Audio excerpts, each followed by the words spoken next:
नमस्कार, मैं सलोनी नांदे और आप देख रहे हैं केसरी उजाला न्यूज। पुणे के श्री निवडुंगा देवस्थान मंदिर में महाराष्ट्र के उप मुख्यमंत्री देवेंद्र फडणवीस ने आज दर्शन किए। उन्होंने वहां वारकरी पालकी को प्रणाम किया। उन्होंने कहा कि इस बात को वो अपने लिए बहुत सौभाग्यशाली समझते हैं और हर आदमी जो वारी में आता है उनके जीवन के लिए ये एक सौभाग्य की बात है।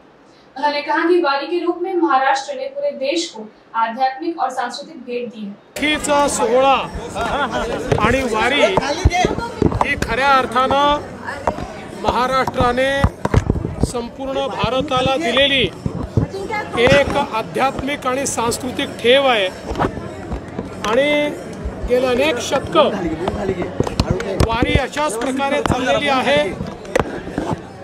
जगद्गुरु तुकाराम महाराज आणि माऊली ज्ञानेश्वर महाराज यांच्या पादुकांचं दर्शन घेणं, यांच्या पालखीचं दर्शन घेणं हा कुठल्याही व्यक्तीच्या जीवनातला एक अत्यंत आनंदाचा क्षण असतो आणि तोच आनंद अनुभवण्याकरता या ठिकाणी मी आलेलो आहे आणि हे दर्शन मी या ठिकाणी घेतलं आहे।